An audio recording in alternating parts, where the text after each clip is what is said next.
राजधानी दिल्ली के बादली विधानसभा में नेशन फर्स्ट फाउंडेशन के तत्वाधान में चौधरी न्यादर सिंह यादव मेमोरियल ग्रामीण खेलकूद प्रतियोगिताओं का आयोजन किया जा रहा था, जिसका रविवार को समापन किया गया। इन प्रतियोगिताओं में cricket, kabaddi, football, body building जैसे कई खेलों में प्रतियोगियों ने हिस्सा लिया और अपनी प्रतिभा का हुनर दिखाया। इस प्रतियोगिता में बड़ी संख्या में प्रतिभागियों ने हिस्सा लिया, जिसके बाद क्रिकेट का फाइनल, फुटबॉल का फाइनल और कबड्डी के खेल हुए। सभी टीमों के सभी खेलों के विजेता खिलाड़ियों को सम्मानित किया जाएगा। साथ ही साथ बॉडी बिल्डिंग और ट्रक पुलिंग भी किया जाएगा। इन सभी खेलों की विजेता खिलाड़ियों को नेशनल फर्स्ट फाउंडेशन के संस्थापक देवेंद्र यादव द्वारा सम्मानित किया जाएगा। आपको बता दें कि यह प्रतियोगिता बीते 2 अक्टूबर को शुरू हुई थी, जिसमें प्रतियोगिता की शुरुआत में मशाल रैली समयपुर चौक से निकाली गई, जो कि माता सुखदेवी स्कूल तक लाई गई। उसके बाद अन्य खेलों का शुभारंभ हुआ। 2 अक्टूबर से 16 तारीख तक चलने वाले इस खेल प्रतियोगिता में cricket, football, body building, kabaddi जैसे कई खेलों को शामिल किया गया, जिसमें खासतौर पर दिल्ली देहात से जुड़े हुए खिलाड़ियों ने अपनी प्रतिभा दिखाई और ये भी सुनिश्चित कराया कि ग्रामीण इलाकों में भी प्रतिभा की कमी बिल्कुल भी नहीं है। उल्लेखनीय है कि चौधरी न्यादर सिंह यादव मेमोरियल ग्रामीण खेल प्रतियोगिता का उद्देश्य दिल्ली देहात में छुपे हुए हुनर को बाहर लाना है और उस देश के साथ साथ विश्व स्तर तक पहुंचाना है, जिसके लिए ऐसी प्रतियोगिताओं का आयोजन किया जा रहा है।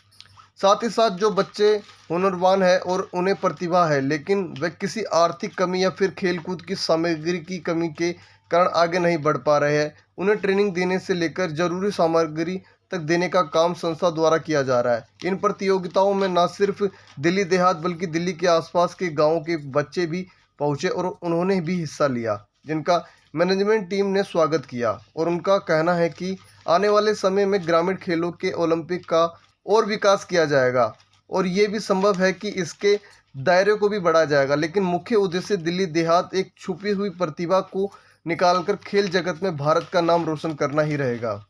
मकसद है कि दिल्ली के देहात में जहाँ पर जो नर्सरी है बेसिकली, जिसको मैं समझता हूँ कि नर्सरी एक नेशनल गेम्स की और इंटरनेशनल गेम्स की है, उसमें बहुत सारे बच्चों को प्रिविलेज होते हैं, उनको मौका मिल जाता है। लेकिन हमारा मकसद दिल्ली देहात के उन बच्चों को वो प्लेटफॉर्म प्रदान करना है जिसके वो हकदार हैं। लेकिन निश्चित ही कुछ जमुना पार से और कुछ गंगा पार से भी यहाँ पर हमारे छोटे बच्चे आज पार्टिसिपेट करने आए हैं। हमने उनका भी स्वागत किया है, उनका भी सम्मान किया है और मुझे इससे एक और खुशी होती है कि इसका पॉपुलैरिटी लगातार बढ़ रही है। तो हमें खुशी है आगे आने वाले समय में जो भी बच्चा हमें अप्रोच करता है, चाहे उसकी ट्रेनिंग में मदद की बात है, चाहे उसको कोई इक्विपमेंट की कमी की महसूस होती है, हमने ये प्लेटफॉर्म उसी काम के लिए रखा है कि जो भी बच्चा हकदार है और किसी भी कमी की वजह से उसको प्लेटफॉर्म नहीं मिलता या वो प्रैक्टिस नहीं कर पाता, हम उस कमी को पूरा कर पाएँ, तभी हम अपने आप को सफल मानेंगे। क्या पोजीशन हासिल की? Sir first place. बताइए पूरा बताइए। सर मैं जवाहरलाल नेहरू स्टेडियम में प्रैक्टिस करता हूँ। विपिन कोच साहब है मेरे कोच का नाम विपिन है और मैं 10 किलोमीटर रन करता हूँ। नेशनल मेडलिस्ट हूँ सेकंड। अभी मेडल आया था नोट डाउन में मेरा। 10 साल से प्रैक्टिस कर रहा हूँ। 10 सालों से प्रैक्टिस कर रहे हैं। तो आज आपने कितने किलोमीटर तक की रनिंग की? 7.2 kilometre. First position. Yes sir.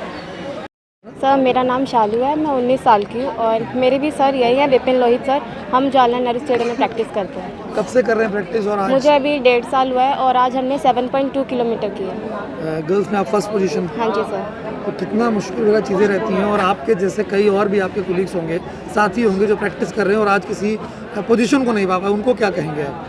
Sir मैं उनसे यही कहूँगी कि ऐसे हार नहीं माननी चाहिए, क्योंकि हार जीत तो लगी रहती है और अपनी प्रैक्टिस पे ऐसे आगे फोकस करो, क्या पता आगे हमारी जगह वो हो। गौरतलब है कि हर साल इसी तरीके से संस्था द्वारा ग्रामीण खेल प्रतियोगिता का आयोजन किया जाता है। आने वाले सालों में इसे बेहतर आयोजन करने का वजन लेकर इस खेल प्रतियोगिता का आज समापन किया जा रहा है। बहरहाल इस तरह की प्रतियोगिता छुपी हुई प्रतिभा को एक बेहतर अवसर प्रदान करने के लिए कारगर साबित होती है। लिहाजा जरूरी है कि इस तरह के कार्यक्रम लगातार आगे भी आयोजित किए जाते हैं।